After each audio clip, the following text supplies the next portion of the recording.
banda génération Wenge banda premier na Wenge akokisa 1 million d'abonnés sur Facebook. C'est Maestro Fabregas. Mais les lots tout bon sur la maramou ya autotune affaire étalée autotune. Maestro Fabro, est-ce qu'il y a d'accord par rapport à autotune? Naebi nanga autotune wana te, naebi ngote, na mission te, naebi ngote nga na porte-parole. Et là on est causé départ ya merveille Makingel. Motema ya mutu tanga kota orchestre ezalaka bo aider à kota. Tabo aider à koti a commune payé. Nga moku ya ndro na zora suspension. Ay maraté nga na porte parole na mambo. Et autotune o fallait aye nango. Na ebi ngote.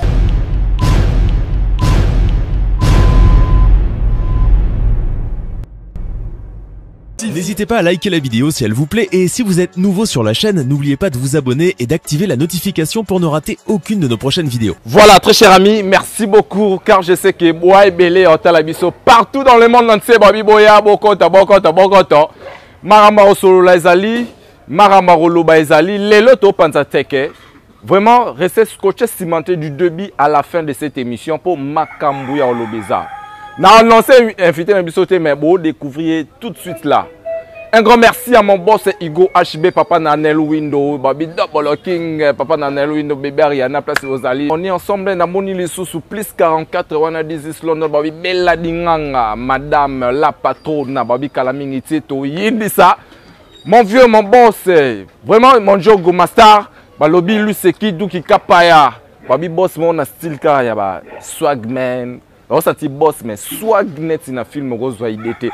Donc et puis je vois là mon habilleur Steve dans le belo roté Zwatolo nanga au mona yango mo ezoloba balobi soit bezo bima boy to lata boy babi giboko polo nangwanzu giboko polo jamais coudé rata kane to yokana ki mon vieux babi to beta bango si bon senga bando vraiment junior dao.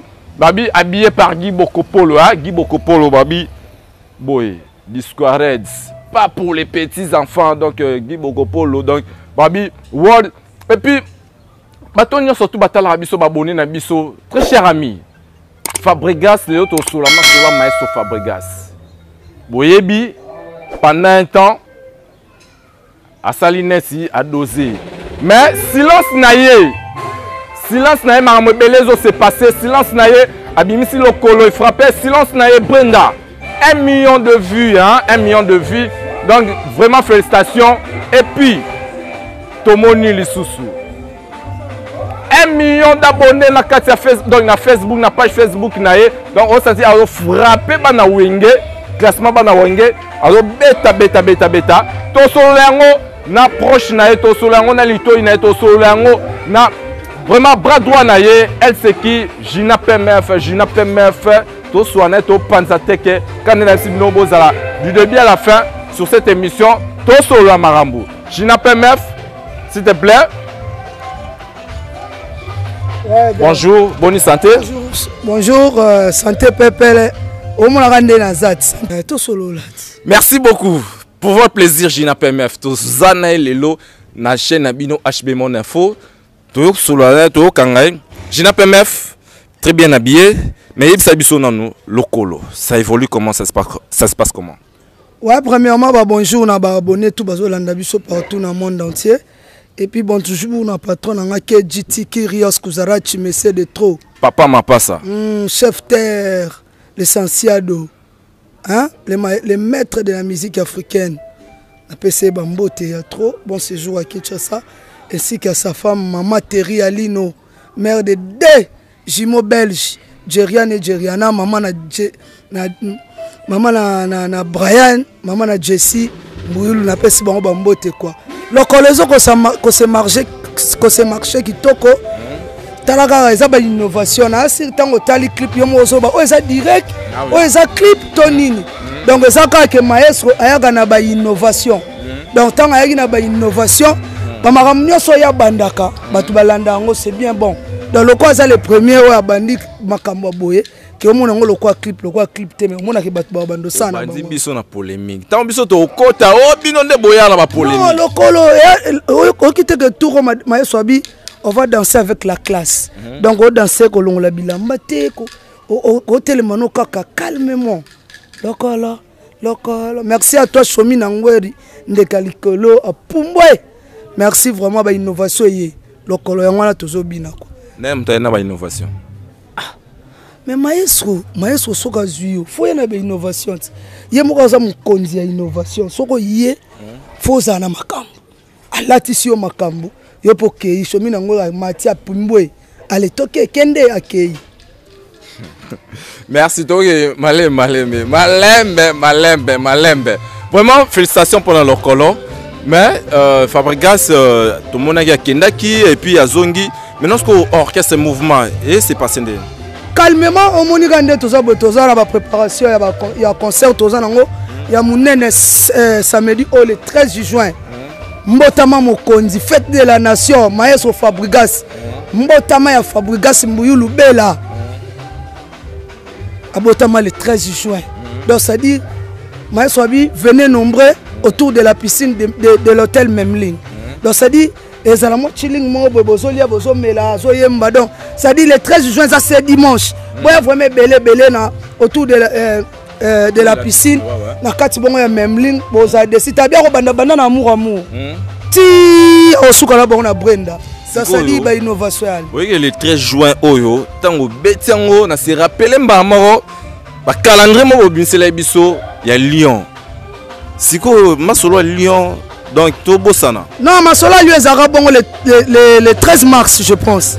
Ezara na mars vu que boyebi ba pandémie ozoleka oyo ya ba Covid, ba confiné ka France, yango ba reporter kango. Donc concert ya Lyon ezara bongo bel et bien prévu le 13 novembre 2021 au Tozabongo na Lyon na mboka vient na biso Vicky Jenny mokonza Lyon na mboka ba vient na biso ngambe ya Putu de Lyon tokozala wana na mboka ba célèbre Lulu Yolo mboka ba yagi ewa mokonza Grenoble tozo ya Lyon le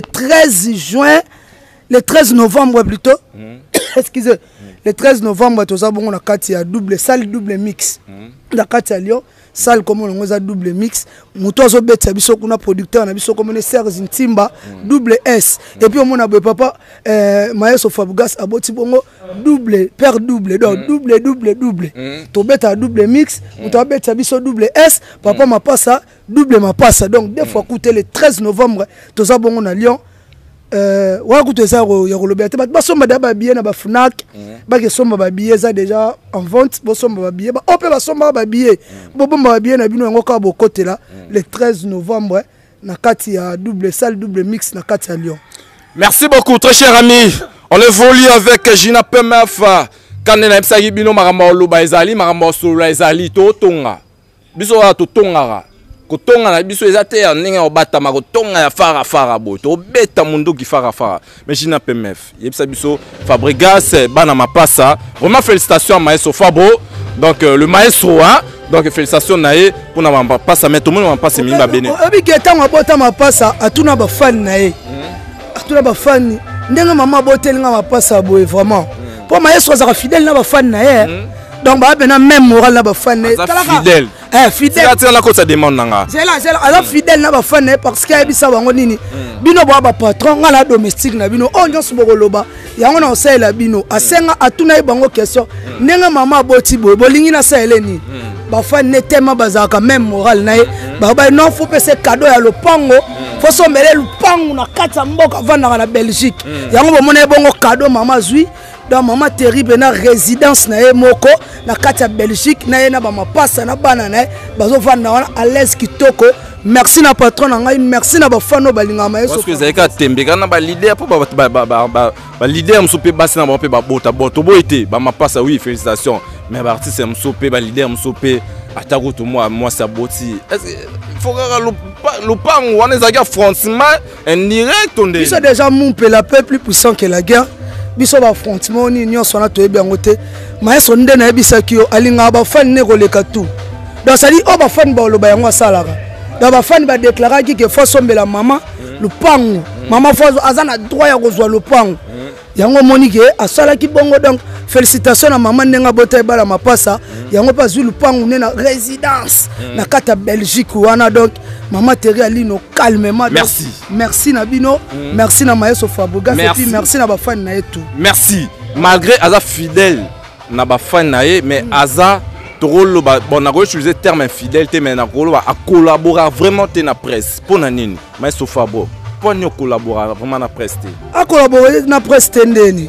Ça veut dire que ndé comment que faciliter presse des ana mais si on nga zala boy batu ba comprendre na souste Maestro aza musicien dépendant ou indépendant Maestro nga zawana aza musicien ya maison de production Sony Music pour lelo ikomique orchestre na ba presse nango orchestre na ba presse soko tali bongo mona de musique yango ezo bota ba makambo belé biso mumpe la peu plus puissant que la guerre ba tout mona pardon là si ça peut aider là to mona ba chroniqueur mususu entre parenthèses entre guillemets ba koma ko défendre ba leader moko boy mais Maestro Fabregas tout monde n'aura jamais atta chroniqueur moko boy ya les cas défendre eza un problème te bonga montant na le kana osani ngamo na za na pour le défendre parce que je suis porte-parole je suis sa porte-parole privé personnel confidentiel familial jina PMF na za wana et ya na butu ya na moyi et ya droit na na redéfendre et en droit yo kani vraiment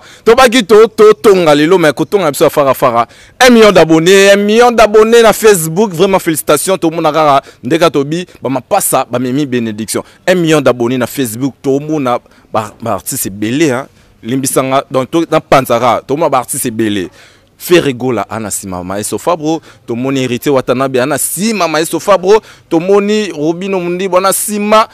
Donc basé beleli c'est continuer na ndenga mabete to moni Maestro Fabregas 1 million d'abonnés na Facebook mais c'est jusqu'au polémique lobby si batou imagine Maestro Fabregas sali non on a dit ça que OK non faut pas citer les noms des gens tu vois nga ils ont droit nanga nous donc pour nous éclaircir nous sommes mon pays la paix est plus puissante que la guerre au moins il a dit ça que OK Maestro a même moral na ba fan oyo ba lingbandima qui page Maestro ba sabonaki les lotos na 1 million d'abonnés sur Facebook et ça que donc 1 million d'abonnés devant héritier Watanabe devant Ferregola donc premier na wenge wa kokisi 1 million d'abonnés sur Facebook c'est Maestro Fabregas et là qui cite que ba oyo ba zawana nde ba kokisango te ba kokoya pe na sima ba kokoma pe ba 2 millions ba 3 millions mais le prix azana moko tout le monde a muta beta ba 1 million d'avis plus de 1 million d'avis ceux qui ba na gangela ba vie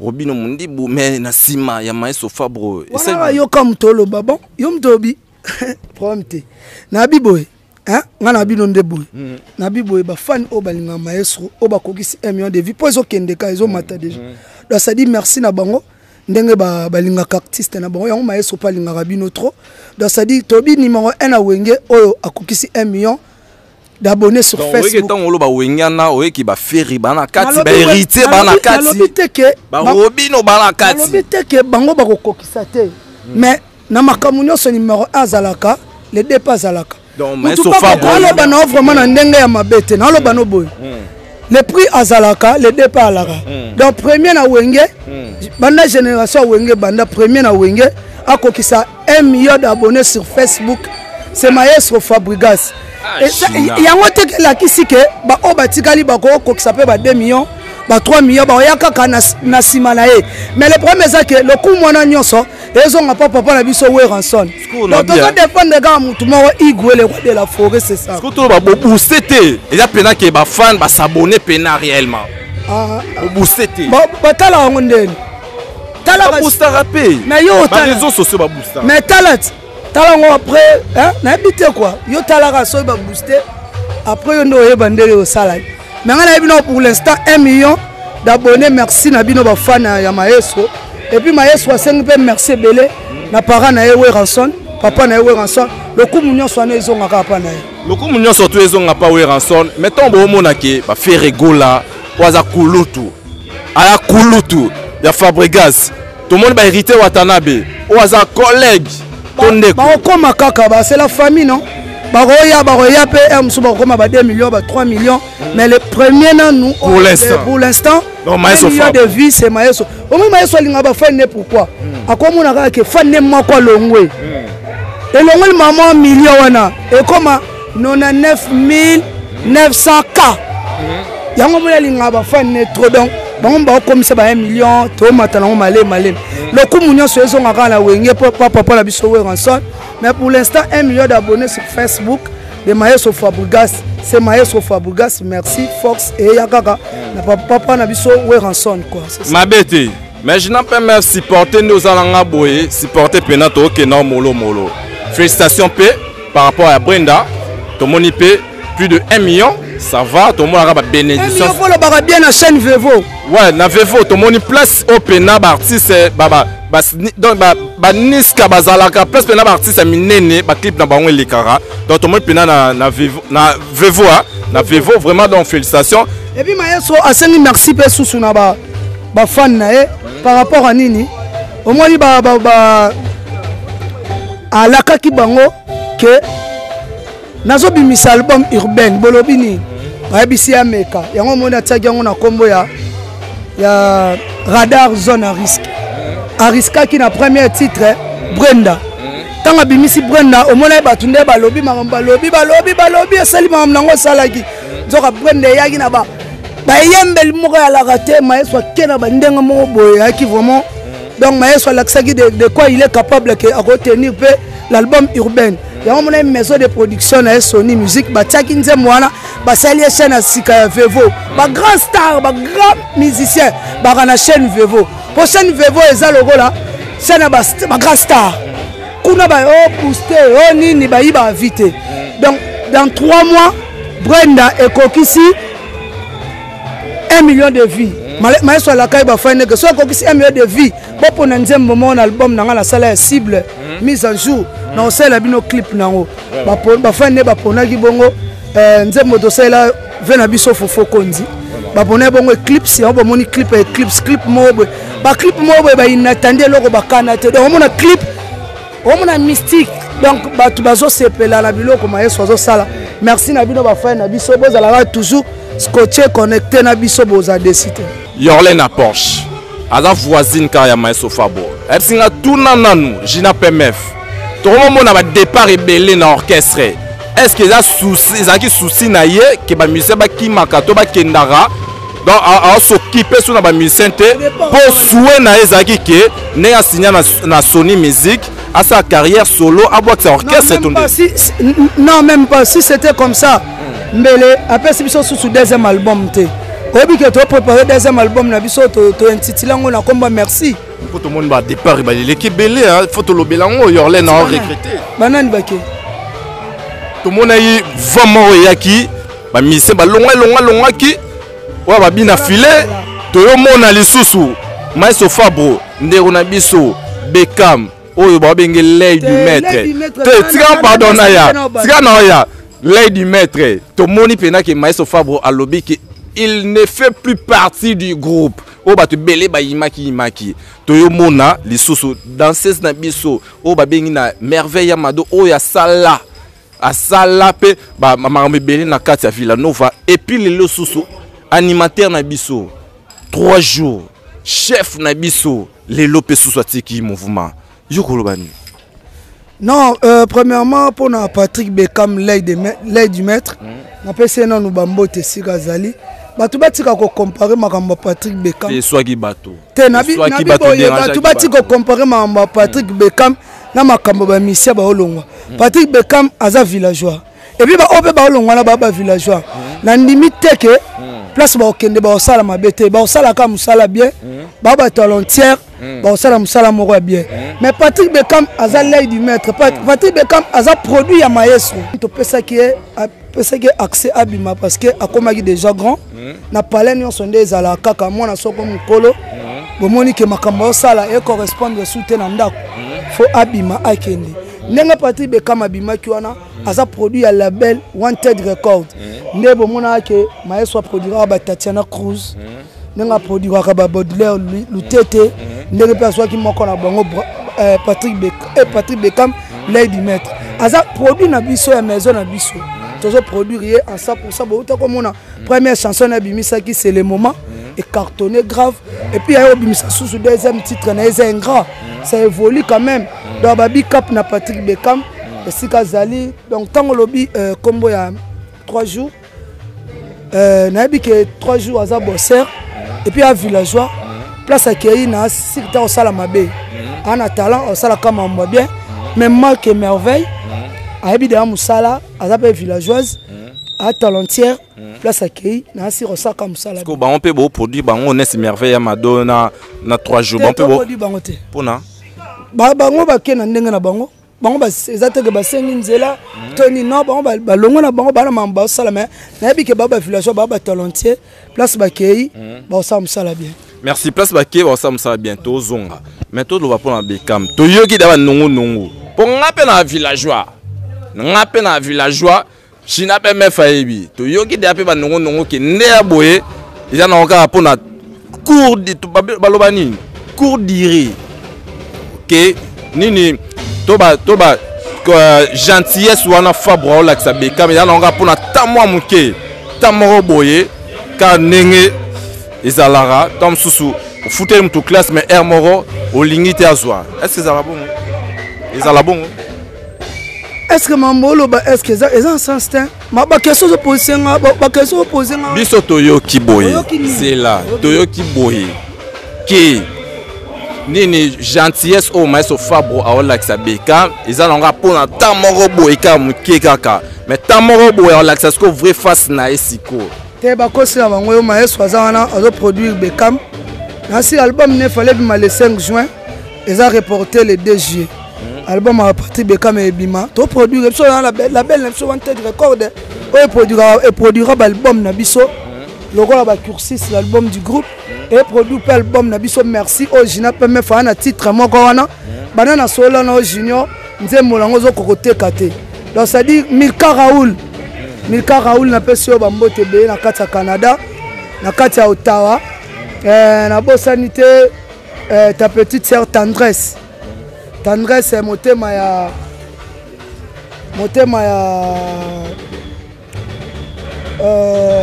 Junior Bukasa Bourson hein na pesi bino bambote na bike bola nanga ba Rigan Mwenze motema kati na bike jezo kende kitoko Jerry Makabi toujours donc nzembo jina pe me feza wana na merci na sine nzembo moko etake ya droit na kirsis na zwaki moko na merci pe na nzembo moko wana ba koluka ba somba ba contacter ka yo mais tout ce que les gens disent laisse parler les gens biso tozo travailler na Patrick Beckham na label na biso bo mona ka mambo esala vraiment to mona mambo esala mais par rapport ya merveille makengele ya autrement appelé ya madoto qui peut mambo belé par-ci par-là il paraîtrait mais tant que déranger ba bota la biso mais je n'ai pas me fier bisa biso et là on est causé départ il y a merveille makengele ngala ebite jour ozoe nana mais yuza y endroit Villanova mais vous tant tout ne faut ebisa biso na omoni kokota mutu na orchestre na mona ka mutu ayo okota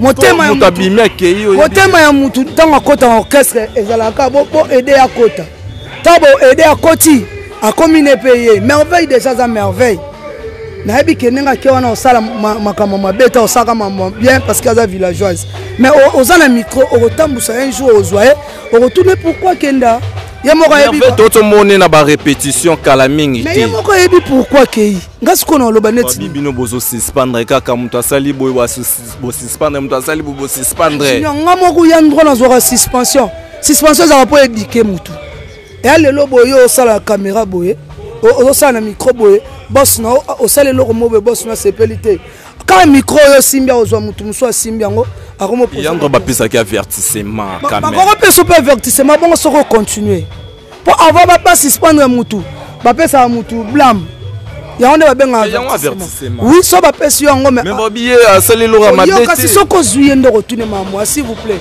ngabela na za pona sola maman ayant droit on représenter Villanova. On a besoin de la maman biso le 13 juin anniversaire à patron na maestro Fabregas. Na bena besoin de la maman belé. On est so éclairci biso te batu ba moi ce que maestro Fabregas. On éclaircir yo. On a éclaircir yo ezake kokota mutu na orchestre to mona botie poa akoti. kobima mutu ye moko nda yebi okozwa na micro na ye otuna ye oyebi so po nini akendaki nga bato mo babenga nga depuis États-Unis bato pela babenga nga ebele solo ina mutu mukolo le concerné te ka bato wana te mutu mo babenga nga bisinga ke te okoluka pe merveille pe oyebisa yo conseiller tant kendeko na yo azonga boso lelo merveille abi a se décider ke azonga na ye pembeni ya Maestro Fabo bosani prompte azonga prompte sans problème prompte ba 12 ezate 12 ans ya ndeni ngana ba 12 ans le ba 12 yani. Merci beaucoup on évolue avec Gina PMF vraiment molo to kende babeka bozala du début à la fin scotché cimenté mais tout sur la marambu oyo les projets ya ba ancien ya wenge maison mère mais na projet wana tout le monde fait rigoler mutaki na idée wana dynastie tout le monde ba ancien tout ya maison mère mais tout le monde Maestro Fabo beauté. C'est pour quelle raison? Non, oh. Dynastie ça fait rigoler. Ah mais susu ba Maestro ba betala ba fait rigoler ta. Susu les padres a préféré soit bateau ba betala bango la génération na bango. Sur la génération ba Maestro ya za quitté. Et même Bobby ancien tout ya maison. Parce yango na lobby so tali bien. Ba ancien na bango o ba betaka na bango nde. Na musu da ba ta ba Maestro les padres a la quitté. Siko yango sali bongo mais so ka bengine Maestro ba solaka. Ah oui mais c'est pas grave, ils sont mon pays, la paix est plus puissante que la guerre. Est-ce que tango fait nani Maestro Fabo yoka ki projet wana est-ce que luka contacter fait rigola tena ebite ataka ngaku na ebi no projet ngote mais na ebite dynastie batutu ba yebi tena ebite soki Maestro yebi yango ya na lobby au réponse nga la pesi na bi mususu le padre bango ta ba betaka bazala na ba mikolo na mikolo c'est wana pe Maestro azaki te la série ba Maestro ba yeba ngo bazaki pe souté peut-être le padre yebi non ke batu ba non favoriser ba série na bango wana so comme na tango ba Maestro au luka bango ba oyemba c'est ça. En plus, il n'y a pas un numéro 1 ou un guet. Le padre. Quand il y a tout à l'heure, on va Maestro Fabo. Mais na wenge la bango président Zaranan. Na wenge la chef d'orchestre. Kassit. Kasika soga on a besoin de mission. Abanenga contacter. C'est ça. Na le numéro 1 ndenga makambo il y a millions na Facebook. Na bi millionnaire à Facebook numéro 1 Maestro. Mais ndenga wenge bazala wenge maison mère président chef d'orchestre zala nanit nani Ferret. Merci beaucoup. Et arrête so yebiga tant soka comme na temps baba mama ya sika so contacter ba presse ba oyemba. Mais c'est pas parce que batumso babi qui était à Pony Fabregas te po a sengaka président Morobo et pardon yango wana ba boya aboya ki opona Fabregas omte ils pona pardon senga fali problème te. Est-ce que Maestro Fabo na fait rigolo là bas en bon terme? En bon terme makasi basola bien. Voilà viena. Basola rapé à mon réseaux sociaux. Bien makasi basola. Bat musuku bayaka kutu baluka et le padre so bakutana Maestro moi Maestro bengi a passé bango. Donc normal. Merci beaucoup notre cher ami. Toke molo donc avec Gina PMF mais Gina PMF yebisa biso par rapport ndeto mona balobi pour ba polémique ya par-ci par-là oya oloba et utarapa na yo ba polémique babi que numéro 1 ya ba trophée pour tout le monde peut Maestro Fabo pas super ma quelques trophées na mais babi numéro 1 ya ba trophée c'est Fally Ipupa. Est-ce que tu confirmes na ba musicien tout bazar wa ya Fally muto gagner ba musicien tout na ba trophée yo mto lobby skonga na lobani tinga poser question yo tango poser question c'est au sali ba recherche non tinga c'est recherche te total garande total la rara to kota ah problème te soka numéro 1 ya ba nini obi na ba trophée donc on gagner plus de trophées numéro 1 ya ba trophée et un problème te c'est le Congo qui gagne à Congolais et à honneur à Congo. Merci honneur à Congo mais to qu'est-ce que lelo Maestro Fabregas na kati ya nini ya Sony Music azo embrasser carrière mobo un peu plus professionnel par rapport au ya awa mais lelo batutu bosso la marambo ya autotune affaire itali autotune Maestro Fabo est-ce qu'il y a d'accord par rapport à autotune oyo batu tous les lots bakomo lobela on nga yebi na ngango te ayembaka te nga na rapporte problème na mombola te autotune o fali aye nango na yebi ngo te nga yebi ngo te wala kozwa ata mise moko to ozwi ata shomi ou to ozwi ata nani yo tozalaka pembeni na maestro Fabo du matin au soir na yebi ngo te franchement bon yo yebi ngo te est-ce que maestro Fabo betata mo lisolo nango te autotune mwana ndenge on le te na yebi ngo te bongo yebisa autotune batu nyonso tu ba obeta masolo autotune nga na yebi ngo eza rythme moko bo style mo ya sika donc ce comme toi prendre nga loko fali aigle ya lobby de loko on a yebi te moi la répondre est-ce que comme problème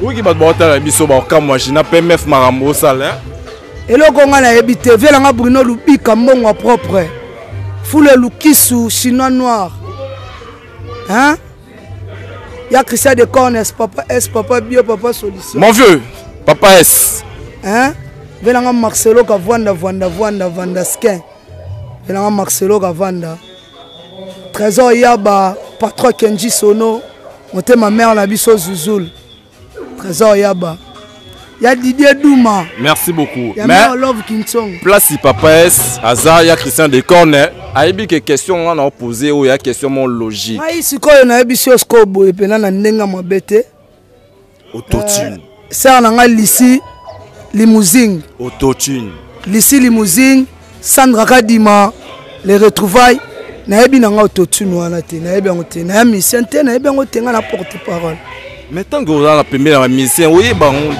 na yebi ngo te tozula ngo pe tenter parce que banzembu na katsa ya bibo tozula ngo pe tenter parce que na yebi ngo te toko changer le solo tingani na yebaraka oyebi autotune to yebo autotune te na yebi ngo te oyebi nte ozoloba merci beaucoup très cher ami donc vraiment Toza Jina PMF vraiment Toza est en ébellité parce que Aza en plein boulot Jina PMF vraiment merci to solo li vraiment mingi n'habité c'est que tu avais à cœur pour yebisa bandeko tout bota la biso avant to clore émission na biso wana ngana bisaka bana ya monde entier lokolo yango wana ebimi bokota na YouTube bo télécharger yango la danse hein danse avec classe do bobina bino do bobina no malembe ezate kolongola bilamba obwa ko beta ba shit te calmera lokolo rabu comprendre yango wana lokolo déjà yango wana eza disponible ba plateforme tout ya téléchargement eza wana bo télécharger yango et puis le 13 novembre 2021 toza bongo na kati ya Lyon précisément na France na Lyon na salle moko eza wana double S salle wana nazo expliquer eza kaka na deux africains babeta wana eza bongo na Pisquoire Lyon wana ouais eza kaka na Pisquoire as africain ba Pisquoire et puis na Flavo donc troisième africain zo beta wana eza bongo Maeso Fabregas na ba Villanova Mobimba na ba villageois donc ça dit allez acheter des billets na ba Fnac nyonso bo somba ba billets na bino bozala décider le 13 novembre toza wana tozo bouger salle wana et puis toza bongo na ba préparatif na biso album na biso merci o batu bazo zela ya mo to boire bino na lokolo po ba titre moko énervé to boire bino na lokolo po ça la makam nango de ça la ka ndenge embrouiller batu donc ça dit et puis le 13 juin au ce dimanche et ça bon anniversaire ya Mokonza Mboka papa la biso Fati Beton anniversaire neza le 13 et pas botama mokolo moko na mokonzi na ngai Maeso Fabregas maître de la musique africaine boya ebele autour de la piscine elle a encore $30 place normale VIP $50 boya wana vraiment boya ebele vous a décidé chanson demandée donc ça dit so vena VIP au 5e mona yo babeteli yo parce que c'est anniversaire né en célébrant en plus Maeso lobby anniversaire ne wana sambino ba fan na a refêter yango te donc ça dit ba fan ne boya ebele tous à la même morale na bino to fêter yango ensemble quoi voilà. Merci beaucoup et puis Maeso zo préparer album na Radar ils ont un risque on a ba travaux kalate bo zo la bino yango déjà na marché quoi OK merci beaucoup Steve vraiment na lingi ka batumo bo batala yo ba sepela na ton no ya yamba yo ba singa ke te yebisa bon ke to lingara yebisa ye ke tolingaka ye. Donc eza serment boya pembe ser na biso balobi ye kombo na ye Give Mpolo, donc maman na Eliel HK. Soka roboa kabango bota vidéo ça va bien. Give Kembo, Give plutôt Mpolo, maman na Eliel HK. Give Mpolo, maman na Eliel HK. Maman na Eliel HK Give Mpolo, maman na Eliel HK la poupée Barbie. Moi aussi je vous aime beaucoup. Et puis nanga gina signaler ba tutu ya ba Facebook. Ba tutu ba otala biso partout. Aujourd'hui, c'est l'anniversaire de ma fille. Prudence Yawazi. Joyeux anniversaire, ma fille. Que le bon Dieu te garde, te protège, succès, longévité. De la part de ta maman, Gina PMF. Ma fille, faites ça bien. Prudence Yawazi, on est ensemble. Et puis, on a présenté ma sincère condoléances à la famille Yawazi. Ma père qui Kokobar na bango. Donc, beau père Nangai, Atako Koufa. C'est un pépito qui l'a là. Bilactus TV. Pépito qui l'a la Bilactus Monde. Toujours. Peso Bambo Tebele. Tout batala partout. C'est un ami Michkeva. Michek. Bambo Tebele. Joski Kachongo. Bambo Tenayo. Ben Dolce Festival. Gianni Ngandou. Gege Mogrosso. Nakati ya Jonathan. Nakati ya Montréal. Napesi bino tout Bambo Te. C'est dit Kalala. Tout bon consommer le colo. Yango wana eza wana sur les marchés.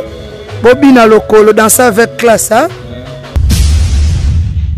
Là, c'était vraiment, je n'appelle même pour votre plaisir, Bobby, porte-parole autorisé ou la bouche autorisée de Maïs Fabro. Très chers amis, donc vous étiez très nombreux en train de nous suivre. Vraiment, là déjà, nous sommes à la fin de notre émission. Donc, un grand merci à mon boss Igo HB, Bobby Double King, Papa Nael Windo, na bébé Ariana, Balobi, mon vieux Guy Bokopolo, jamais coudé irata, Bobby Discoiré de Tossi. Balobi sous belle dinganga la patronne tout botam partout dans le monde entier. Très chers amis, retrouvez-nous très prochainement toujours sur votre chaîne. Là, je vous dis au revoir. Ciao, ciao. N'hésitez pas à liker la vidéo si elle vous plaît et si vous êtes nouveau sur la chaîne, n'oubliez pas de vous abonner et d'activer la notification pour ne rater aucune de nos prochaines vidéos.